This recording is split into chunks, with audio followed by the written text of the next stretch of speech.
Hello students, welcome to IGNOU Hindi classes. I hope आप सभी अच्छे होंगे।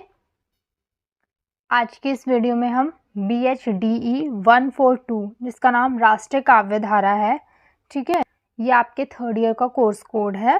आज हम इसी के कुछ important and previous year questions को देखेंगे और साथ ही में उनके आंसर्स को भी डिस्कस करेंगे। इस सब्जेक्ट की कुछ वीडियोस मैं ऑलरेडी बना चुकी हूँ, तो उनका लिंक जो है वो आपको डिस्क्रिप्शन बॉक्स में मिल जाएगा, वरना आप चैनल पे जाके प्लेलिस्ट देख सकते हैं। मैंने इसकी प्लेलिस्ट बनाई हुई है, तो आप वहाँ से भी उन वीडियोस को देख सकते हैं, ठीक है। तो अब हम अपनी वीडियो को शुरू करते हैं। तो हमारा जो पहला क्वेश्चन है वो देखते हैं, ठीक है। तो क्वेश्चन है, आधुनिक युग के राजनीतिक, सांस्कृतिक और साहित्यिक संदर्भ पर प्रकाश डालिए। सेम दूसरा क्वेश्चन जो है वो है, आधुनिक युग की परिस्थितियों पर प्रकाश डालिए। इन दोनों में से कोई भी क्वेश्चन अगर आपके एग्जाम में पूछा जाता है तो जो आंसर मैं बताने वाली हूँ आप ना उसी आंसर को लिखना, ठीक है। इसी आंसर को आप अच्छे से प्रिपेयर कर लेना। अब हम इसका आंसर देखते हैं, ठीक है। तो जो हिंदी साहित्य का इतिहास था उसको ना 3 भागों में बांटा गया था, ठीक है। आदिकाल, मध्यकाल और आधुनिक काल।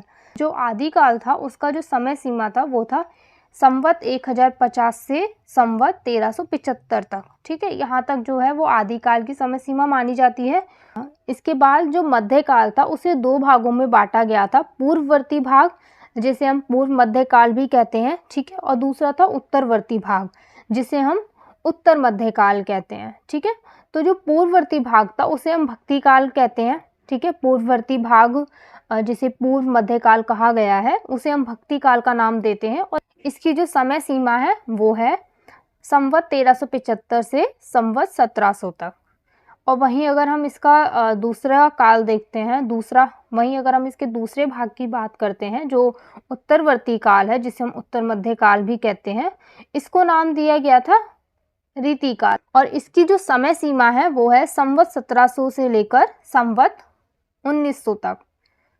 और संवत 1900 बाद के समय का जो काल है, ठीक है, उसे हम आधुनिक काल के नाम से जानते हैं। इसे पुनर्जागरण भी कहा जाता है, ठीक है। आधुनिक काल कहो, पुनर्जागरण कहो, दोनों ही नामों से ये जाना जाता है। आधुनिक काल को हम गद्य काल भी कहते हैं, ठीक है।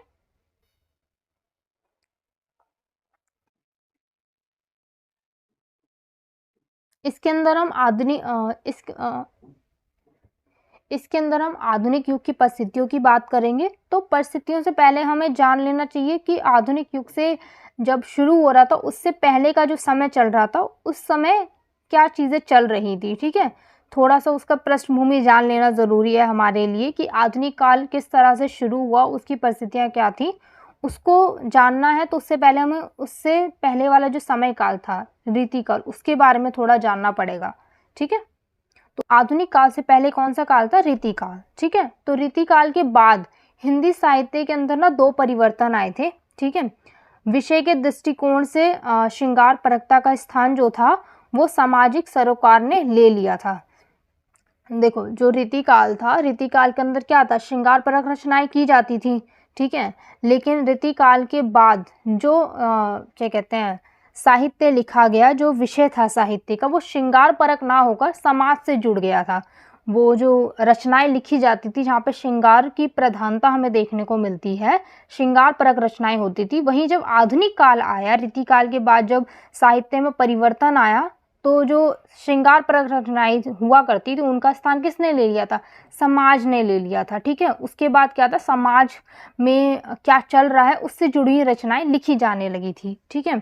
और वहीं क्या था कि दूसरा जो परिवर्तन आया था उसकी बात करते हैं कि जो भाषा की दृष्टि से भी क्या था, जो ब्रज और अवधी भाषा में जो कविताएं लिखी जाती थी अभी तक, उसका स्थान खड़ी बोली ने ले लिया था। अगर हम बात करें आदिकाल, भक्ति काल, रीतिकाल की, यहाँ तक क्या था, अवधी में और क्या कहते हैं ब्रज भाषा में रचनाएं लिखी जाती थी, ठीक है।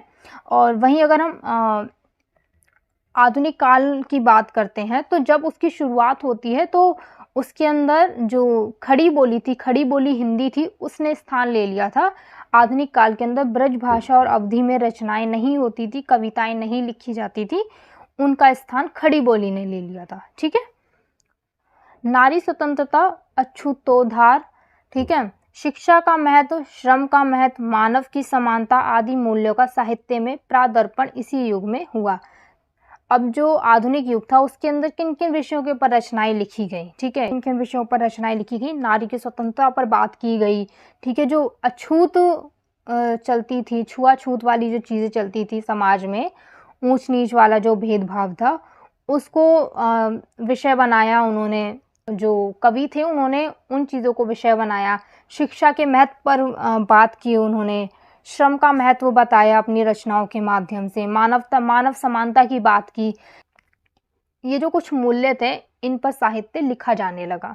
ठीक है, इन मूल्यों को ध्यान में रख के क्या कहते हैं, साहित्य रचा गया इस आधुनिक युग के अंदर। साहित्य की अनेक परंपरागत रूढ़ियों का हास्य हुआ, और ऐसे ही ये जो कुछ कारण मैंने बताए आपको, ये जो कुछ कारण थे, इन्हीं कारण से क्या था, इस युग को आधुनिक काल कहा गया या फिर पुनर्जागरण का काल कहा गया। ठीक है, आई होप आपको ये चीज़ समझ में आ गई होगी। अब जो आधुनिक हिंदी साहित्य है उसका आरंभ कब से माना जाता है, 19वीं सदी के मध्य से माना जाता है। जो 19वीं सदी थी उसका जो मध्य था उधर से माना जाता है। यह काल भारतीय इतिहास के अत्यंत महत्वपूर्ण है। ये जो काल था आधुनिक काल, ये भारतीय इतिहास का क्या है, बहुत ही महत्वपूर्ण काल रहा था। ठीक है, इसके अंदर क्या हुआ था, एक तो ना 1857 में एक असफल क्रांति हुई थी। वो किस लिए हुई थी वो मैं आपको एक बार बता देती हूँ कि जब हमारे देश के अंदर मुगलों का शासक था, तो अंग्रेज आए थे व्यापार करने के लिए। व्यापार करते करते उन्होंने हमारी जो राजनीति थी, ठीक है, उनमें दखल देना शुरू किया और एक कूटनीति अपनाई, राजाओं को आपस में लड़वाना। ठीक है, उसके बाद क्या किया, इन अंग्रेज़ों ने, ब्रिटिशर्स जो थे उन्होंने हमारे राजाओं को परास्त किया, उनको अपना अधीन बनाया।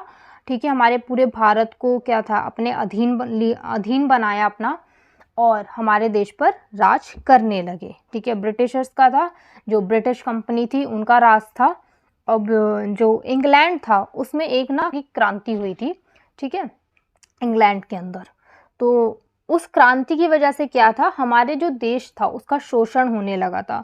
वो किस तरह से होने लगा था कि जो ब्रिटिश इंडिया जो कंपनी थी वो क्या करती थी, हमारे देश का जो कच्चा माल हुआ करता था ना, उसे ले जाती थी इंग्लैंड। ठीक है, वहाँ पे औद्योगिक क्रांति आई हुई थी, वहाँ पे जो बड़ी बड़ी मशीनें थी उनमें उन चीज़ों को क्या कहते हैं, पक्का माल तैयार करती थी वहाँ पर ले जाकर, और उन्हीं चीज़ों को, उसी पक्के माल को क्या करती थी, हमारे ही देश में आके ऊंचे दामों में बेचा करती थी। जिससे क्या हुआ था, हमारा जो देश था उसकी अर्थव्यवस्था पर असर पड़ा। ठीक है, हमारे देश की जो अर्थव्यवस्था थी वो खराब हो गई बहुत ज़्यादा।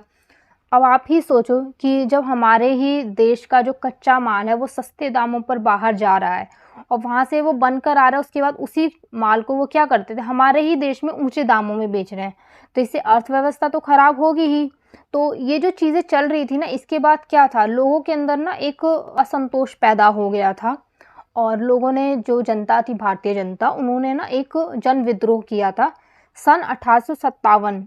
ये बहुत एक इम्पॉर्टेंट डेट है, इस डेट को याद रखना कि सन 1857 में भारत की जो जनता थी उन्होंने जन विद्रोह किया था, एक क्रांति की थी।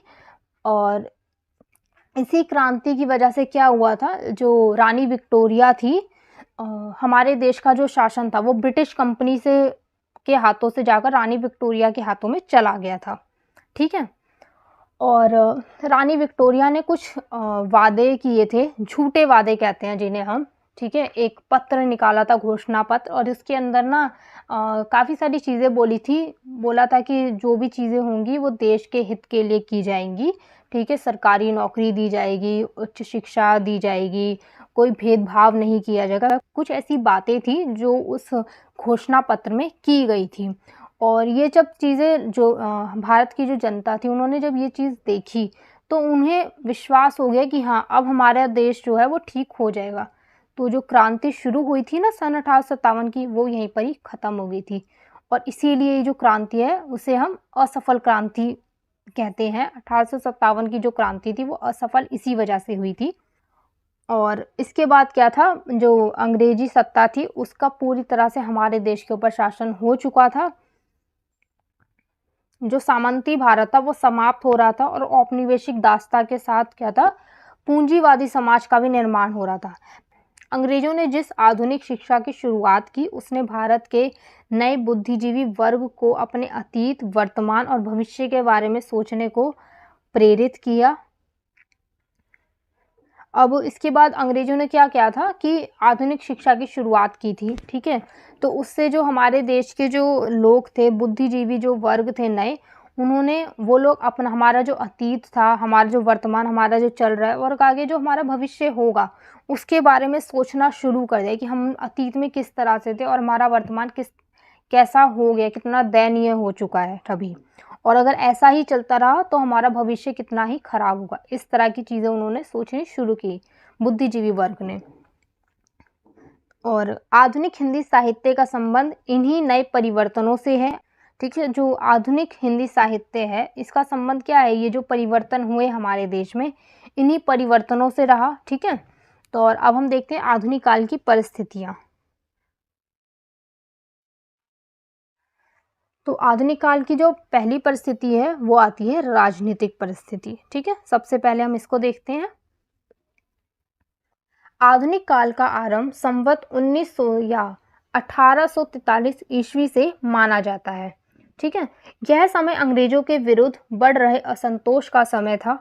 अंग्रेजों की सामाजिक, धार्मिक, आर्थिक व राजनीतिक नीतियों के कारण भारत का प्रत्येक व्यक्ति उनसे खफा था। अंग्रेजों द्वारा किए गए सामाजिक व धार्मिक सुधार रूढ़िवादी भारतीय स्वीकार नहीं कर पाए। अब इसके अंदर क्या था कि आधुनिक काल का जो समय है वो संवत 1900 से माना गया है और 1843 ईस्वी से माना जाता है। और ये जो समय था वो अंग्रेजों के विरुद्ध जो जनता के अंदर असंतोष था, ठीक है, वो असंतोष जो बढ़ रहा था अंग्रेजों के विरुद्ध, उस समय वो समय था। अंग्रेजों की जो सामाजिक, धार्मिक, आर्थिक और जो राजनीतिक नीतियां थी उनके कारण भारत का जो हर एक व्यक्ति था वो उनसे खफा था। जो वो नीतियां बना रहे थे सामाजिक और धार्मिक, आर्थिक और राजनीतिक तौर पर, उन सभी नीतियों से भारतीय जनता जो थी वो खफा थी। अंग्रेजों द्वारा कुछ सुधार भी किए गए थे हमारे देश के अंदर, ये नहीं भूलना चाहिए हमें। उन्होंने काफ़ी अच्छे सुधार भी किए हमारे देश में, सामाजिक तौर पर, धार्मिक तौर पर जो उन्होंने सुधार किए, तो हमारे जो रूढ़िवादी भारतीय थे वो लोग उसको स्वीकार नहीं कर पाए, उन लोगों ने उसे स्वीकार नहीं किया, ठीक है। लॉर्ड डलहौजी की लैप्स की नीति तथा लॉर्ड वेल्लेसली की सहायक संधि ने अंग्रेजों की साम्राज्यवादी नीति को उजागर कर दिया। वे किसी भी तरह से देशी रियासतों को ब्रिटिश साम्राज्य में मिलाना चाहते थे, अतः 1857 ईस्वी में अंग्रेजों के विरुद्ध का क्रांति का बिगुल बजाया गया। अंग्रेजों ने दमन चक्र चलाकर 1857 की क्रांति को तो दबा दिया, लेकिन भारतीयों के असंतोष को शांत नहीं कर पाए। मैंने बताया ना, जो 1857 की क्रांति हुई थी उसको अंग्रेजों ने किस तरह से क्या कहते हैं, दबा दिया था, शांत कर दिया था। लेकिन उससे वो दब तो गई थी, लेकिन जो भारतीय जनता थी उसके भारतीय जनता के अंदर जो असंतोष था उसको वो शांत नहीं कर पाए थे, ठीक है। भारतीय अंग्रेजों के विरुद्ध संगठित होते रहे। इसी बीच 1885 ईस्वी में भारतीय राष्ट्रीय कांग्रेस की स्थापना हुई। आरंभ में भले ही कांग्रेस की स्थापना अंग्रेजों के सहयोग से और अंग्रेजों के सहयोग के लिए ही की गई थी, परंतु धीरे धीरे इसका स्वरूप बदलने लगा। धीरे धीरे राष्ट्रवादी नेताओं ने कांग्रेस पर अपना अधिकार जमा लिया। आरंभ में कांग्रेस प्रार्थना के माध्यम से छोटे छोटे सुधारों की मांग करती थी, परंतु बाद में उसने भारतीयों के मूलभूत अधिकारों की मांग करना शुरू कर दिया व इसके लिए दबाव की नीति अपनाई जाने लगी, ठीक है। बाद में एक ऐसा समय भी आया जब कांग्रेस ने पूर्ण स्वराज्य की मांग कर डाली। गांधी जी के आगमन से भारतीय स्वतंत्रता आंदोलन में एक नया मोड़ आया। उनके द्वारा चलाए गए चंपारण आंदोलन, असहयोग आंदोलन, सविनय आंदोलन व भारत छोड़ो आंदोलन जैसे आंदोलन ने पूरे भारत में देशभक्ति की धारा बहने लगी। एक तरफ जहां कांग्रेस के उदारवादी अपनी विनम्र नीतियों से स्वराज्य प्राप्ति का प्रयास कर रहे थे, वहीं दूसरी ओर भगत सिंह, बटुकेश्वर दत्त, वरिंद्र घोष, सावरकर बंधु, चापेकर बंधु व नेताजी सुभाष चंद्र बोस जैसे देशभक्त क्रांतिकारी गतिविधियों से अंग्रेजों की नाक में दम कर रहे थे।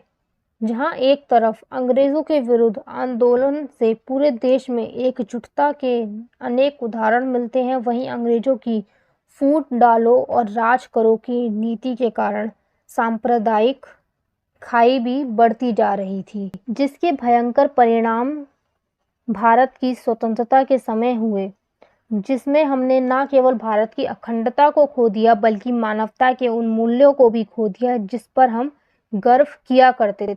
इस प्रकार की राजनीतिक परिस्थितियां में आधुनिक साहित्य रचा गया। ठीक है, तो ये तो थी हमारी राजनीतिक परिस्थिति। आई होप आपको राजनीतिक परिस्थितियां जो थी वो समझ में आ गई होंगी। अब हम बात करते हैं आर्थिक परिस्थितियों की। ठीक है, इसकी आर्थिक परिस्थितियां कैसी थी। भारत में इंग्लैंड सरकार की आर्थिक नीतियां शोषणकारी थी। उनका मुख्य उद्देश्य भारत के आर्थिक संसाधनों का अधिक से अधिक दोहन करना था।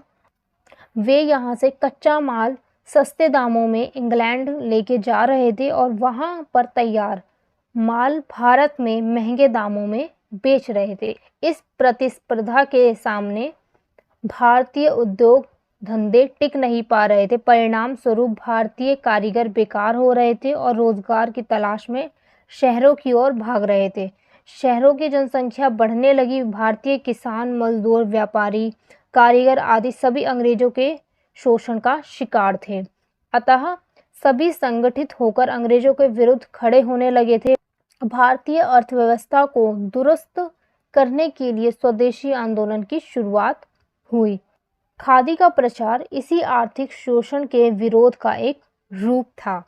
मैंने आपको बताया था ना कि इंग्लैंड में क्या था कि औद्योगिक क्रांति आई थी, और वो जो औद्योगिक क्रांति आई थी उसकी वजह से हमारा जो देश था, भारत जो था, उसकी अर्थव्यवस्था पर जो था बहुत ही गहरा प्रभाव पड़ा था उस औद्योगिक क्रांति की वजह से। ठीक है, वो मैंने आपको स्टार्टिंग में बताया था जब हम इसका इंट्रोडक्शन पढ़ रहे थे, और वही बात इसके अंदर भी लिखी गई है। अब हम बात करते हैं सामाजिक और धार्मिक परिस्थितियों की। ठीक है, कि सामाजिक और धार्मिक परिस्थितियां कैसी थी। अंग्रेजी शासन और उसकी नीतियों का प्रभाव भारत की सामाजिक धार्मिक परिस्थितियों पर पड़ रहा था। इस युग में दोनों तरफ से समाज सुधार और धार्मिक सुधार की बात होने लगी। एक तरफ भारतीय समाज सुधारक समाज सुधार और धर्म सुधार की अलख जगा रहे थे, तो दूसरी तरफ अंग्रेज सरकार भी भारत की रूढ़िवादी परंपराओं को अवैध घोषित करने पर आमाद थी। ठीक है, लॉर्ड विलियम बेंटिक ने सती प्रथा, कन्यावध जैसी सामाजिक बुराइयों को अवैध घोषित कर दिया। विधवा पुनर्विवाह अधिनियम पारित किया गया। दूसरी तरफ भारतीय समाज सुधार भी इस देश में अग्रसर थे। राजा राममोहन राय, स्वामी दयानंद और स्वामी विवेकानंद, महादेव गोविंद रानाडे आदि ने भारतीय समाज और धर्म की रूढ़ियों के विरुद्ध आवाज उठाई। महात्मा ज्योतिबा फूले ने दलित उद्धार के मुद्दों को प्रमुखता से उठाया। सावित्रीबाई फूले ने शिक्षा के क्षेत्र में सबसे महत्वपूर्ण कार्य किया और प्रथम महिला विद्यालय की स्थापना की। यह उस समय की बात है जब महिलाओं के लिए घर की दहलीज पार करना भी एक बहुत बड़ी चुनौती थी। लोगों ने माता ज्योतिबा बाई फूले का मजाक उड़ाया, उनके ऊपर तरह तरह के लांछन लगाए। इसके बावजूद उन्होंने नारी शिक्षा के मुद्दे को इतनी प्रमुखता से उठाया कि आने वाले समय में सभी भारतीय नेताओं व समाज सुधारकों को इसे स्वीकार करना पड़ा। डॉक्टर भीमराव अंबेडकर के प्रयास दलितों, वंचितों, पीड़ितों और उपेक्षितों को शोषण मुक्त कराने और समान अधिकार दिलाने के लिए रहा। हिंदू धर्म की बुराइयों के विरुद्ध बड़ी बेबाकी से आवाज उठने लगी। समाज और धर्म के क्षेत्र में हुए इन परिवर्तनों का प्रभाव साहित्य पर पड़ना स्वाभाविक था। अब ये था सामाजिक और धार्मिक परिस्थितियों के बारे में। सामाजिक और धार्मिक परिस्थिति में बस यही बताया गया है कि उस समय जितने भी समाज सुधार और धर्म सुधार के क्षेत्र में जो कार्य हुए वो किन्होंने किया, किस तरह से किया, किनका महत्वपूर्ण योगदान रहा, इन सब के बारे में बताया गया है। ठीक है।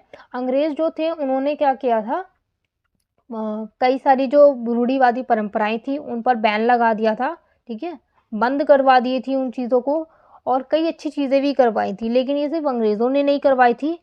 इसके अंदर क्या था, हमारे जो समाज सुधारक थे, ठीक है, जो राजा राम मोहन राय, दयानंद सरस्वती हैं और स्वामी विवेकानंद हुए, और भी जो समाज सुधारक हैं, ये जो समाज सुधारक थे इनका ना महत्वपूर्ण योगदान रहा समाज सुधार में परिवर्तन के लिए। ठीक है, जितनी भी पुरानी परंपराएं थी, प्रथाएं थी, उनको बंद करवाना, नई परंपराओं को चालू करवाना, इन सब चीज़ों के अंदर क्या था, समाज सुधारक जो थे उन्होंने अंग्रेज़ों से बोला, अपील की। ठीक है, और उसके बाद अंग्रेज़ों ने इनकी चीज़ों के ऊपर काम किया और उन्होंने इन चीज़ों को बंद करवाया।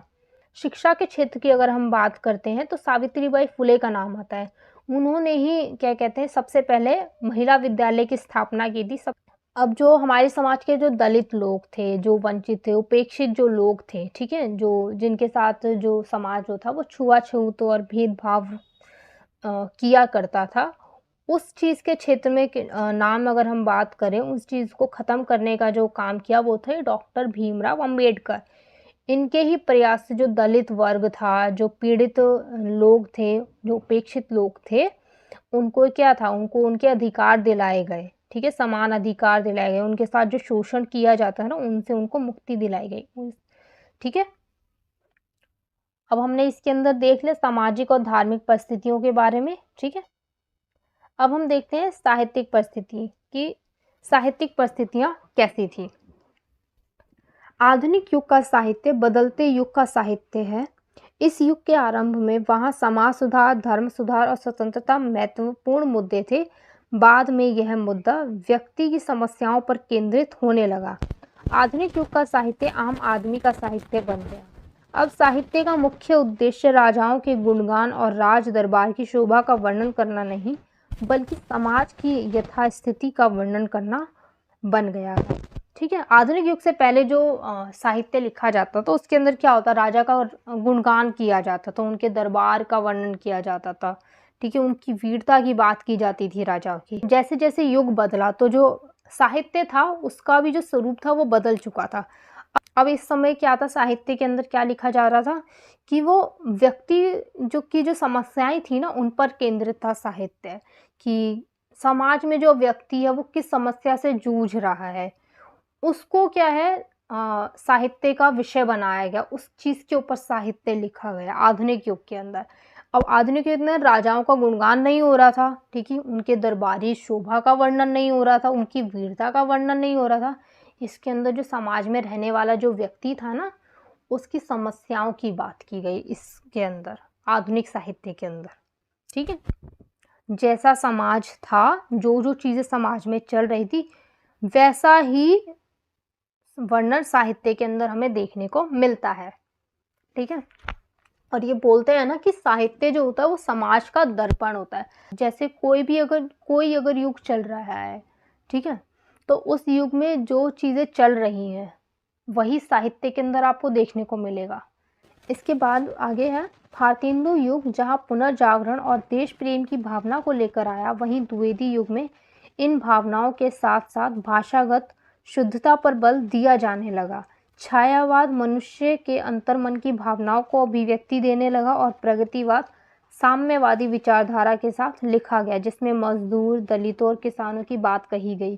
प्रयोगवाद और नई कविता, कला व शिल्प क्षेत्रों में एक नवीन परिवर्तन लेकर आई। इस युग में उपन्यास, कहानी, निबंध, नाटक, रिपोर्टाज, रेखाचित्र आदि गद्य विधाओं का आविर्भाव हुआ। यही कारण है कि इस काल को गद्य काल के नाम से भी जाना जाता है। ठीक है, अगर हम आधुनिक काल की बात करते हैं ना, तो उसकी जो शुरुआत होती है, उसका आधुनिक काल जो था ना, उसे भी अलग अलग युगों में बांटा गया था। तो आधुनिक काल का जो पहला युग था उसे हम भारतेंदु युग कहते हैं। ठीक है। तो भारतेंदु युग देश प्रेम की भावना को लेकर आया था, ठीक है। उसके अंदर देश प्रेम की बात की गई थी, भाषा प्रेम की बात की थी, हिंदी भाषा प्रेम की बात की गई थी। जो जो विषय उस युग के अंदर लिखे गए ना, लेकर आए साहित्य के अंदर, उन्हीं विषयों को द्विवेदी युग ने क्या किया था, भाषागत शुद्धता पर बल दिया, ठीक है। उनकी भाषा जो थी उसकी शुद्धता पर बल दिया गया द्विवेदी युग के अंदर। और जो जो विषय भारतेंदु युग में लेकर आए गए थे नए नए, उन्हीं विषयों का क्या हुआ था, विस्तार हुआ था द्विवेदी युग के अंदर, ठीक है। वहीं छायावाद की बात करते हैं तो उसके अंदर क्या होता है, जो मनुष्य का जो अंतर्मन होता है ना, वो भावनाएं अभिव्यक्त की गई कविताओं के माध्यम से। वहीं जो प्रगतिवाद था उसके अंदर साम्यवादी विचारधारा लिखी गई, ठीक है, जिसके अंदर हम क्या देखते हैं, मजदूर, दलित और किसान जो होते हैं उनकी बात कही जाती है प्रगतिवाद के अंदर। प्रयोगवाद और नई कविता, ये कला और शिल्प के क्षेत्र में एक परिवर्तन लेकर आया था नया इस युग के अंदर हम, ठीक है। तो जो आधुनिक काल है उसके अंदर क्या है, हम उपन्यास, कहानी, निबंध, नाटक, रिपोर्टाज, रेखाचित्र आदि अन्य जो गद्य विधाएं हैं, इनका भी क्या था, आधुनिक काल के अंदर, आधुनिक युग में आविर्भाव हुआ था, ठीक है। और इसी कारण क्या कहते हैं, इस काल को गद्य काल के नाम से भी जाना जाता है। इसके बाद है हमारे पास निष्कर्ष, ठीक है। कहा जा सकता है कि आधुनिक काल की राजनीतिक, सामाजिक, धार्मिक, सांस्कृतिक व साहित्यिक परिस्थितियां कुछ इस प्रकार बन गई थी जिन्हें रीतिकाल से भिन्न एक नए साहित्य का मार्ग प्रशस्त किया। यही कारण है कि आधुनिक काल का साहित्य श्रृंगार, भक्ति व कुलीन वर्ग विषयों से हटकर आम आदमी की समस्याओं, इच्छाओं, दुखों व उसके अंतर्मन की दुविधाओं का वर्णन करने लगा, ठीक है। तो इस वीडियो को तो हम यहीं पे ख़त्म करते हैं। इस वीडियो में हमने सिर्फ एक ही क्वेश्चन डिस्कस किया है। इसके कुछ और क्वेश्चंस भी हैं, वो मैं आने वाली वीडियो में डिस्कस करूंगी, उनके आंसर्स भी डिस्कस करूंगी, ठीक। कुछ क्वेश्चंस मैं ऑलरेडी डिस्कस कर चुकी हूँ, अगर आपने वो वीडियो नहीं देखी है तो डिस्क्रिप्शन बॉक्स में आपको उसका लिंक मिल जाएगा, वरना आप चैनल पे जाके प्लेलिस्ट में भी देख सकते हैं। BHDE 142 राष्ट्रीय काव्य धारा नाम से जो है वो प्लेलिस्ट बनी हुई है, आप उसमें भी वीडियोस को देख सकते हैं। अगर आपको वीडियो अच्छी लगती है तो वीडियो को लाइक करना, कमेंट करके बताना कि आपको वीडियो कैसी लगी है। और अगर आपको कुछ भी चीज़ें समझ में नहीं आई है वीडियो में तो वो भी आप मुझे कमेंट करके बता देना, मैं आने वाली वीडियो में उनको समझा दूंगी। एंड चैनल को सब्सक्राइब कर लेना। Bye bye.